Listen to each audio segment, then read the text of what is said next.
मैं हूं शाहजहां, मुगल सल्तनत का बादशाह, जिसने लाल किला का निर्माण किया। दिल्ली के दिल में खड़ा लाल किला सिर्फ एक ऐतिहासिक इमारत नहीं, बल्कि सदियों से गुजरती एक ऐसी कहानी है जिसमें सत्ता, शान, साजिश और पतन सब कुछ एक साथ समाया हुआ है। और इस कहानी की शुरुआत होती है एक आवाज से। शाहजहां, मुगल सल्तनत का बादशाह, जिसने एक ऐसे किले का सपना देखा जो वक्त को भी चुनौती दे सके। और 17वीं सदी का वो दौर जब शाहजहां ने अपनी राजधानी आगरा से हटाकर एक नई जगह बसाने का फैसला किया। एक ऐसा शहर ही है, लेकिन सबसे बड़ा सवाल था कहां बनाया जाए वो किला जो हमेशा के लिए इतिहास में दर्ज हो जाए। और फिर चुना गया यमुना नदी का किनारा, जहां से न सिर्फ पानी की सुविधा थी बल्कि व्यापार और सुरक्षा दोनों के लिए ये जगह सबसे उपयुक्त मानी गई। साल 1638 जब इस किले की नींव रखी गई, हजारों मजदूर, कारीगर और इंजीनियर दिन रात काम में जुट गए।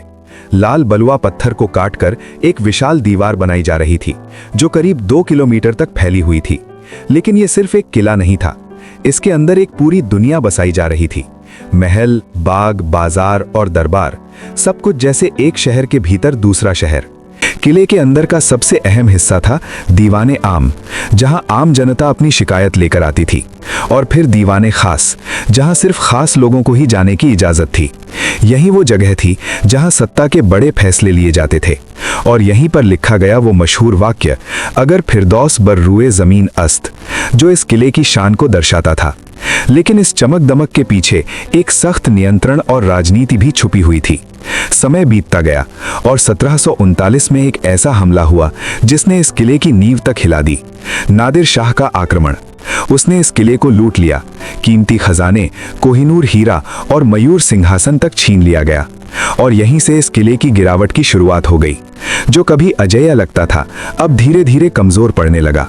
फिर आया 1857, भारत की पहली आजादी की लड़ाई, और एक बार फिर ये किला इतिहास के केंद्र में आ गया। लेकिन इस बार सत्ता मुगलों के हाथ में नहीं थी। अंग्रेजों ने इस किले पर कब्जा कर लिया और बहादुर शाह जफर को यहीं से गिरफ्तार किया गया। इसके साथ ही मुगल सल्तनत का अंत हो गया। एक ऐसा अंत जो इसी किले की दीवारों के बीच हुआ था। 1947 जब भारत आजाद हुआ तो इसी किले से एक नई शुरुआत हुई, जब जवाहरलाल नेहरू ने पहली बार तिरंगा फहराया और देश को संबोधित किया। जो किला कभी बादशाहों का था, अब पूरे देश का प्रतीक बन चुका था। आज जब लोग लाल किले को देखते हैं तो उन्हें सिर्फ उसकी खूबसूरती नजर आती है, लेकिन अगर ध्यान से देखा जाए तो उसकी हर दीवार, हर दरवाजा और हर कोना एक कहानी सुनाता है। एक ऐसा इतिहास जिसमें उत्थान भी है, पतन भी, और समय के साथ बदलती हुई पहचान भी। और शायद यही कारण है कि लाल किला सिर्फ एक इमारत नहीं, बल्कि एक जिंदा गवाह है जिसने सब कुछ देखा है और आज भी खामोश खड़ा है, अपने अंदर अनगिनत रहस्यों को छुपाए हुए, जो शायद कभी पूरी तरह सामने नहीं आए।